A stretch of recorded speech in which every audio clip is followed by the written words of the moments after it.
Bienvenidos a esta sexta entrega de nuestra serie TSQL de 0 a 100 y como os prometí en el último vídeo, hoy vamos a aprender a normalizar tablas y a crearlas en SQL Server. A ver si nos da tiempo a todo, no me enrollo más y vamos a la pantalla. Bien, como veis hoy estamos en Excel, vamos a empezar a normalizar esta sábana de datos, ¿vale? Aquí tenemos una serie de datos en una especie de tabla y como veis no está normalizada. Vamos a ir pasándolo a formas normales, una a una, para ir viendo. Para eso, ¿qué vamos a hacer? Lo primero que vamos a hacer es copiar nuestros datos. Vamos a irnos a la pestaña de primera forma normal y aquí tenemos lo que nos pide la primera forma normal. Nos pide eliminar registros duplicados y que cada campo de la tabla contenga un único tipo de información. Vale, pues aquí tenemos nuestra tabla. En principio no tenemos registros duplicados. Así que vamos a empezar por lo segundo, que cada campo contenga un único tipo de información. Vale, pues el primer sitio donde lo vemos es aquí. Aquí tenemos un problema, ¿vale? Y tenemos céntimos y euros en los mismos campos. Vamos a normalizar esto, vamos a decirle que esto es 0,75, esto es 1, esto es 650, 42, 650 y 600. Vale. ¿Qué más tenemos que normalizar? Esta columna dirección. Esta columna dirección, como veis, se compone de tipo de vía, que hay calles, hay avenidas, aquí tenemos calle así, se compone del nombre de la calle, el número, código postal y ciudad. Así que vamos a crear unas nuevas columnas aquí. Vamos aquí a insertar unas nuevas columnas, por ejemplo, y vamos a llamar esto tipo vía. Aquí vamos a poner nombre, vía, número, código postal y ciudad. Vale, pues empezamos. A few moments later. Vale, ya tenemos descompuesta nuestra columna en varias, podemos directamente eliminar esto. Si nosotros ahora desde aquí vemos, vamos a ponerlo que lo veáis bien, ¿vale? Como veis, tenemos exactamente los mismos datos que teníamos antes, pero ahora en cada columna ya hay un tipo de datos único, ¿vale? Ya estaríamos en primera forma normal. Además nos dice que deberíamos tener una clave primaria que identifique cada registro. En nuestro caso sería una clave compuesta, ¿vale? Por número de factura, número de línea. Vale. Bueno, vámonos a la segunda forma normal y nos dice que el primer requisito es cumplir todos los requisitos de la primera forma normal y el segundo es que todos los campos que no formen parte de una clave primaria dependan completamente de la clave primaria. Vale, pues una vez estamos ahí, como el primer requisito es cumplir con la primera forma normal, vamos a copiar como lo teníamos en primera forma normal, nos vamos a venir aquí, vamos a pegar y eso ya lo cumplimos. Y el segundo es que todos los campos tienen que depender de la clave primaria. Conclusión, nuestra clave primaria aquí hemos dicho que es número de factura y número de línea, que es lo único que no se repite. De esta manera tenemos que ver qué campos están directamente relacionados con nuestra clave primaria y qué campos no.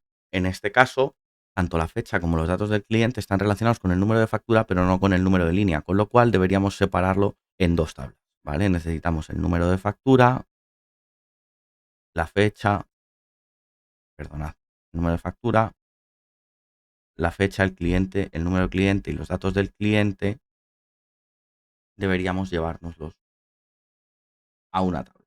Vamos a copiarlo, vamos a pegarlo por aquí, perdonad que no me ha copiado.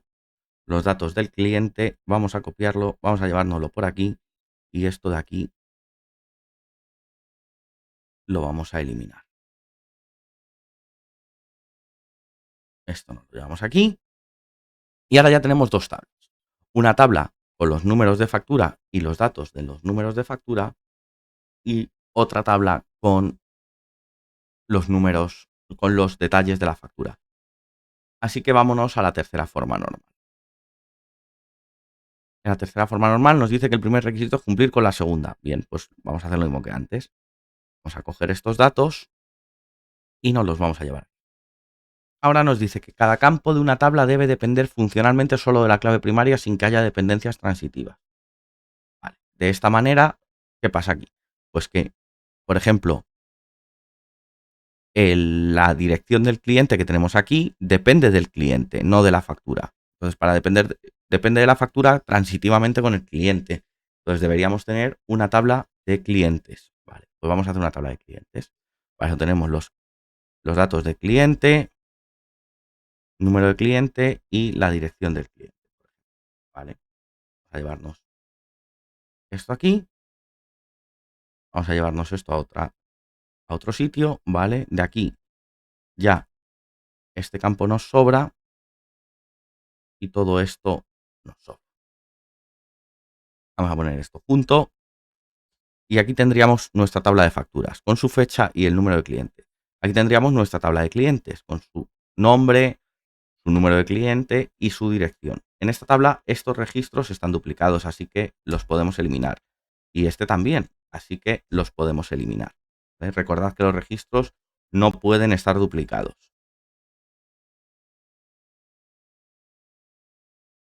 ¿Qué pasa aquí? Aquí tenemos también el mismo problema con los artículos, ¿vale? Entonces vamos a hacer una tabla de artículos. Tenemos artículos, tenemos cozartículos, ¿vale? Que nos lo vamos a llevar a otra tabla, ¿vale? Incluso el precio del artículo es siempre el mismo, así que también nos lo vamos a llevar a otra tabla.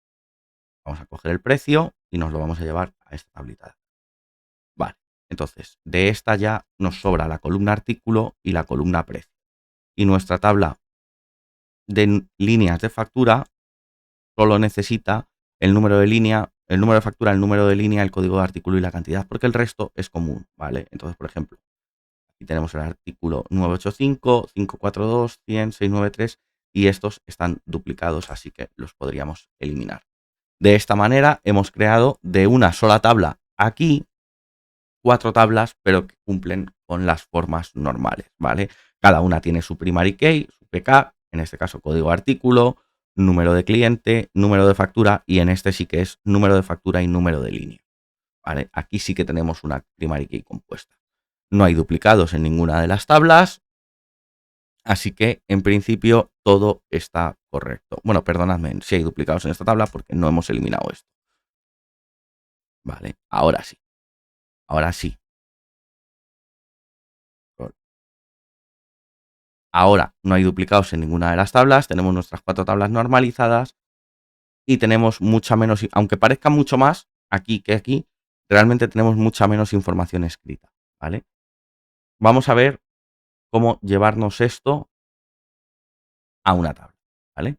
Tenemos esto aquí en mente, vamos a abrir un Management Studio que tengo yo por aquí, ¿vale?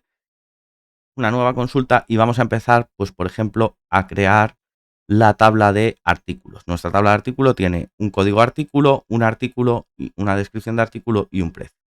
Vale, pues vamos a empezar. Para crear una tabla usamos la sintaxis create table. Le ponemos el nombre de la tabla, que en este caso es artículos, y empezamos y abrimos y cerramos. Vale, dentro del paréntesis vamos a poner el nombre de los campos. El primer nombre del campo es artículo. Aquí le vamos a poner un tipo de datos. En este caso es un número entero. Y le vamos a decir si admite o no admite nulos. En este caso no admite nulos. ¿Vale? Ponemos una coma para ir al siguiente artículo y vamos con el nombre del artículo. ¿Vale? Este le vamos a llamar artículos. Esto es un campo de texto de longitud variable, con lo cual var de variable y char de cadena de texto. Esto es un varchar y le vamos a poner el tamaño máximo que puede tener, ¿vale? Nosotros le vamos a poner, pues por ejemplo, 50 caracteres, ¿vale? En el nombre del artículo creo que es suficiente. ¿Esto admite nulos o no? Pues no, no admite nulos, ¿vale? El siguiente campo es el precio. El precio, ¿vale? El precio unitario del artículo es un tipo de datos decimal, porque es un número con decimales, ¿vale? Y le vamos a poner, por ejemplo, 92, ¿vale? Una precisión.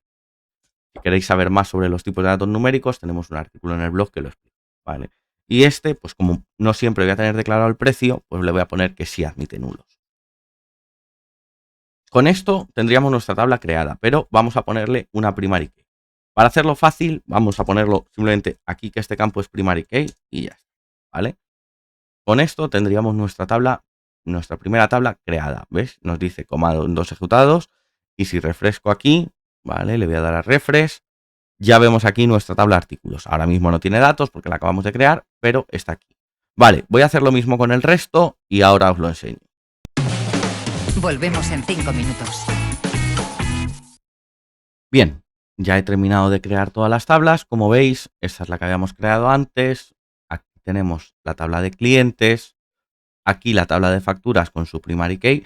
Y aquí tenemos la tabla de detalle de factura. ¿Qué pasa aquí? Aquí teníamos una primary key, una clave primaria compuesta por estos dos campos, con lo cual este atajo ya no nos sirve y tenemos que declararla así, de esta manera, ¿vale? Una vez que hemos terminado de poner todos los campos, separado por una coma, le decimos que aquí tenemos una restricción, le ponemos el nombre a la restricción, le decimos que es una restricción del tipo clave primaria y le decimos los campos que la componen. De esta manera tenemos nuestra tabla creada con sus primary key y hemos normalizado los datos.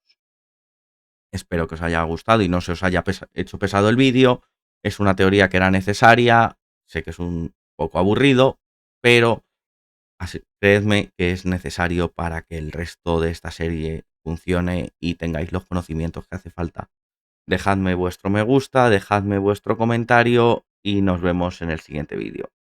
Hasta luego.